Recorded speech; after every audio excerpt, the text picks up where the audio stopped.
Donc nous avons besoin de réinterroger le matériau même des grandes religions, d'organiser ce qu'on pourrait appeler une interpellation spirituelle des grands faits religieux, puisque le fait religieux, il est un matériau ambivalent où il y a à la fois la question de la spiritualité, la question de la sagesse, la question de tout ce qui fondamentalement permet à des êtres humains de faire sens, de mieux s'aimer, de se tenir debout. Ça, c'est la face lumineuse que l'on trouve dans les grandes traditions religieuses. Mais le religieux, il est aussi héritier de la peur et de la réponse à la peur par la soumission et par le sacrifice. Et donc ces rendez-vous du discernement, ils invitent à un retour de l'éthique, à un retour d'un politique métapolitique transformé, mais ils nous invitent aussi à une interrogation spirituelle où le matériau religieux redevient un matériau passionnant et actuel, grande différence avec des postures de laïcité fermées et qui considèrent que c'est simplement dans un espace privé et personnel que ces questions-là peuvent se poser. Non, ce sont des questions éminemment communes, éminemment publiques, mais qui obligent à repenser la question spirituelle en étant capable de garder le meilleur de la modernité, qui est l'émancipation, la liberté de conscience, les droits humains, et dans ces droits humains, le droit des femmes joue un rôle de curseur absolument fondamental,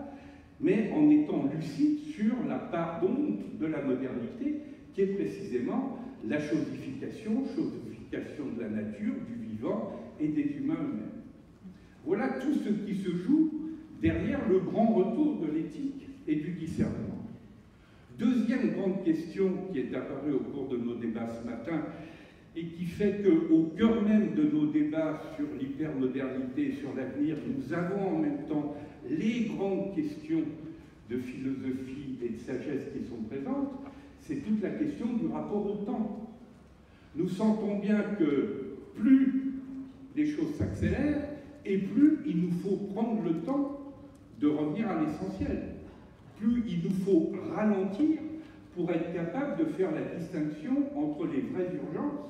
et les fausses précipitations. Rapport au temps, mais rapport au temps dans le lien aussi entre les questions de l'avenir et les questions qui sont nourries par la mémoire longue de l'humanité. Je viens de donner quelques exemples à propos de la question du retour du discernement, mais on peut en citer d'autres exemples. Prenez par exemple la grande affaire de l'économie de l'attention, qui est au cœur des débats à la fois économiques et technologiques. Comment résister aux opérations bien symbolisées par la fameuse phrase de Patrick Lelay qui disait que le rôle de TF1 était de vendre à Coca-Cola des temps de cerveau disponibles. Comment penser l'attention, non pas comme une instrumentation et une manipulation supérieure, mais au contraire comme une qualité de présence et d'intensité.